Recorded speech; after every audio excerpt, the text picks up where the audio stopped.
आरव, क्या हुआ? फिर फेल हो गए क्या? आरव ने अभी रिजल्ट चेक किया ही था कि किसी की आवाज सुनकर चौंक गया। पीछे मुड़कर देखा तो एक अधेड़ उम्र का व्यक्ति खड़ा था, जिसके चेहरे पर गहरी झुर्रियां और आंखों में अजीब सी चमक थी। वह उसके मोहल्ले के एक पुराने स्कूल के रिटायर्ड हेडमास्टर थे, जिन्हें सब मास्टर जी कहते थे। आरव की आंखों में आंसू थे और स्क्रीन पर फेल शब्द उसे चिढ़ा रहा था। मास्टर जी उसके पास आए और कंधे पर हाथ रखा।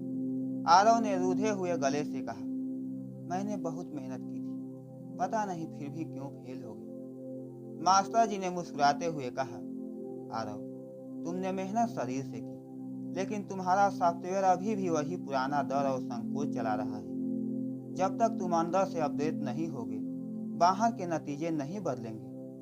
आरव को उनकी बात समझ नहीं आई, लेकिन उस आवाज में कुछ ऐसा था जिसने उसे रुकने पर मजबूर कर दिया। आरव पूरी रात सो नहीं पाया। उसे लगा कि वह एक चक्रव्यूह में फंसा है। अगले दिन वह मास्टर जी के घर पहुंचा। मास्टर जी एक पुरानी घड़ी ठीक कर रहे थे। उन्होंने कहा, देखो आरव, इस घड़ी के पुर्जे सही हैं, लेकिन इसके अंदर की सेटिंग बिगड़ी हुई है। तुम्हारा दिमाग भी ऐसा ही है। तुम वही पुराने विचार धो रहे हो कि मैं कमजोर हूँ, किस्मत खराब है। ये विचार तुम्हारे दिमाग के पुराने सॉफ्टवेयर हैं। आरव ने पूछा, तो इसे अपडेट कैसे करूं? मास्टर जी ने समझाया कि जैसे फोन में नई सॉफ्टवेयर डालने से पहले पुरानी को हटाना पड़ता है, वैसे ही तुम्हें अपने आत्म संदेह को डिलीट करना होगा। आरव को पहली बार एहसास हुआ कि उसकी हार परीक्षा में नहीं, बल्कि उसके उन विचारों में थी जो उसे खुद पर भरोसा नहीं करने देते थे। मास्टर जी ने आरव को एक कागज और पेन दिया और उन्होंने कहा, उन 5 विचारों को लिखो जो तुम्हें दिन भर परेशान करते हैं। आरव ने लिखा, लोग क्या कहेंगे, मैं कभी सफल नहीं हो सकता, मुझमें काबिलियत नहीं है, अतीत की गलतियां और भविष्य का डर।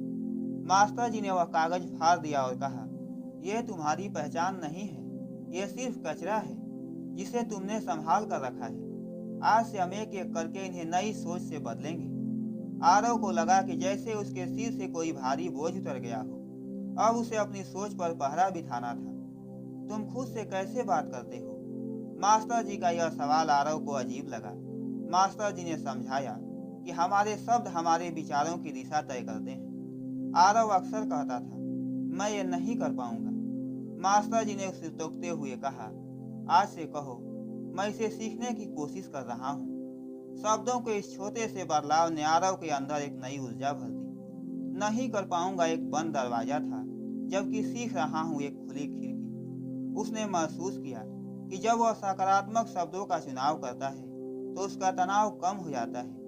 यह उसके विचारों को अपडेट करने की दिशा में पहला व्यवहारिक कदम था। आरव को एहसास हुआ कि वह अपना ज्यादातर समय सोशल मीडिया पर दूसरों की नकली जिंदगी देखने में बिताता था। मास्टर जी ने उसे चेतावनी दी, तुम्हारा दिमाग एक बगीचे की तरह है, अगर तुम इसमें कूड़ा डालोगे तो फूल नहीं खिलेंगे। आरव ने अपने फोन से उन सभी चीजों को हटा दिया जो उसे नकारात्मक महसूस कराती थी। उसने समझा कि हम जो देखते और सुनते हैं वही हमारे विचार बन जाते हैं। धीरे धीरे उसका ध्यान भटकना कम हो गया। उसे समझ आया कि मानसिक शांति के लिए डिजिटल डिटॉक्स कितना जरूरी है। उसका दिमाग अब फालतू की सूचनाओं से खाली और नए विचारों के लिए तैयार था। मास्टर जी ने आरव से उसके दोस्तों के बारे में पूछा। आरव के कुछ दोस्त अक्सर शिकायतें करते थे और दूसरों की बुराई। मास्टर जी ने कहा, तुम उन 5 लोगों का औसत हो जिसके साथ तुम सबसे ज्यादा रहते हो। आरव ने महसूस किया कि उसके कुछ दोस्त अनजाने में ही उसकी हिम्मत तोड़ रहे थे। उसने धीरे धीरे नकारात्मक चर्चाओं से दूरी बना ली। उसने ऐसे लोगों से बात करना शुरू किया जो उसे चुनौती देते थे और कुछ नया सिखाते थे। यह बदलाव आसान नहीं था। उसे अकेलापन महसूस हुआ, लेकिन मास्टर जी ने कहा, ऊंचाई पर पहुंचने वाला रास्ता अक्सर अकेला होता है। आरव अब खुद को एक नई पहचान की ओर बढ़ता हुआ महसूस कर रहा था। लेकिन एक दिन आरव को फिर से एक छोटी सी मॉक टेस्ट में कम अंक मिले। वह उदास होने लगा, लेकिन तभी उसे मास्टर जी की बात याद आई। उसने खुद से कहा, यह फेल होना नहीं है, यह एक फीडबैक है कि मुझे कहाँ सुधार करना है। उसने अपनी गलतियों का विश्लेषण किया। पहले वह हार मान लेता था, लेकिन अब वह हर गलती को सीखने का अवसर देखने लगा था। यह उसके दिमाग का नया वर्जन था। उसने समझा कि एडिसन ने भी 1000 बार फेल होकर बल्ब बनाया था। विफलता अब उसे डराती नहीं थी, बल्कि उसे और बेहतर बनने के लिए प्रेरित करती थी। मास्टर जी ने आरव को एक अभ्यास कराया और कहा, सिर्फ वर्तमान पर ध्यान दो, अतीत या भविष्य की चिंता मत करो। आरव ने महसूस किया कि उसका दिमाग या तो अतीत के पछतावे में रहता था या भविष्य के डर में। अभी में रहना वह भूल ही गया था। उसने काम करते समय पूरा ध्यान उसी काम पर लगाना सीखा। इससे उसकी कार्य क्षमता यानी इफिशियंसी बढ़ गई। जब वह पढ़ता तो सिर्फ पढ़ता, जब वह खेलता तो सिर्फ खेलता। इस एकाग्रता ने उसके काम की गुणवत्ता को बदल दिया। उसका दिमाग अब वर्तमान की शक्ति को समझने लगा था। आरव की आंखों में अब एक ठहराव और समझदारी दिखने लगी थी। वह धीरे धीरे एक सुलझा हुआ इंसान बन रहा था। आरव को स्टेज पर बोलने से बहुत डर लगता था। मास्टर जी ने उसे एक छोटे से ग्रुप के सामने अपनी बात रखने को कहा। आरव के पैर कांप रहे थे, लेकिन उसने अपने नए सॉफ्टवेयर का इस्तेमाल किया। डर केवल एक विचार है, वास्तविकता नहीं। उसने अपनी बात पूरी की। बात खत्म होने पर उसे एहसास हुआ कि डर उतना बड़ा नहीं था जितना उसने सोच रखा था। उसने सीखा कि डर का सामना करने से ही वह खत्म होता है। इस अनुभव ने उसके आत्मविश्वास को नई ऊंचाइयों पर पहुंचा दिया। अब वह चुनौतियों से भागने के बजाय उन्हें ढूंढने लगा था। मास्टर जी ने आरव को आंखें बंद करके खुद को सफल होते हुए देखने को कहा और उन्होंने कहा, जैसा तुम खुद को देखोगे वैसा ही तुम बनोगे। आरव ने रोज सुबह 5 मिनट कल्पना की कि वह शांति से परीक्षा दे रहा है और आत्मविश्वास से भरा है। इस मानसिक अभ्यास ने उसके अवचेतन मन को ट्रेन कर दिया। जब वास्तविक चुनौती आई तो उसके दिमाग को लगा कि वह यह पहले भी कर चुका है। यह कोई जादू नहीं, बल्कि न्यूरोप्लास्टिसिटी का कमाल था। आरव का दिमाग अब सफलता के लिए तैयार हो रहा था। बड़ा बदलाव रातों रात नहीं आता, वह छोटी छोटी आदतों का जोर है। मास्टर जी ने एक शाम उसे समझाया। आरव ने हर दिन केवल 2 पेज नई किताब पढ़ने और एक नई चीज सीखने की आदत डाली।